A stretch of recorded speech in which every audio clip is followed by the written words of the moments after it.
এই guys, good morning. তোমরা কেমন আছো? আশা করি তোমরা ভালো আছো, আমিও ভালো আছি। অ্যান্ড হ্যাপি নিউ ইয়ার সবাইকে। তো এই বছরে আমার ফার্স্ট ব্লগ। তো এই দেখো, আমি রেডি হয়ে গেছি। আর আমি সকাল সকালবেলা রেডি হয়ে কোথায় যাচ্ছি?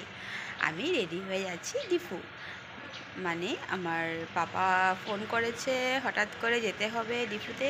তো তার জন্য ডিফু যাচ্ছি। তো আমাদের সাথে আরও দুইজন যাচ্ছে।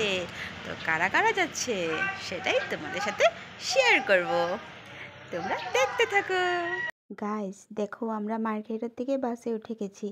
অ্যান্ড বাসে উঠে আমরা তিনসুকিয়ার জন্য রওনা হয়ে গেছি। তিনসুকিয়ার জন্য রওনা তো হয়ে গেছি, আমরা ফাইনালি তিনসুকিয়া পেয়ে গেছি। তো পাওয়ার পরে আমরা ট্রেনের জন্য ওয়েট করছিলাম। ট্রেন আসবে আসবে বলে আসছেই না। তো আমরা তাকিয়েছিলাম ট্রেন আসবে। তো ট্রেন এসে পড়েছে অ্যান্ড ট্রেনে আমরা বসে গেছি। তো হ্যাঁ, আমাদের সাথে কারা কারা যাচ্ছে একবার তোমাদেরকে পরিচয় করিয়ে দিই। তো এটা হলো আমার বাবাই, আর হলো আমার যা, অ্যান্ড যাবে শান্তনু, আর আমার হাজব্যান্ড, আমি আর আমার মেয়ে। তো শান্তনু আসবে তোমাদের সামনে। তারপরে শান্তনু আমার সাইডে বসেছিল, তার জন্য মানে ওঠানো হয়নি।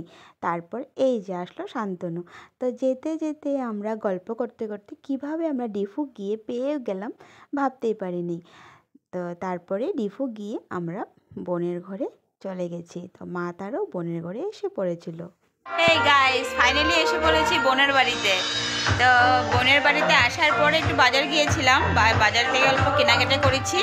আর কালকে যাব সকালবেলা একটু নগাঁও। তো তার জন্য জলদি জলদি খাওয়া দাওয়া করব, তারপরে ঘুমিয়ে যাব। আর তুমিও দেখেছোই কে কে আসছে আমার সাথে।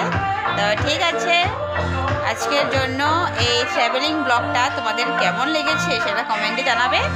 অ্যান্ড আমরা মার্কেটের থেকে তিনসুকিয়া থেকে ডিফু আসলাম। ঠিক আছে, bye bye, tata, good night.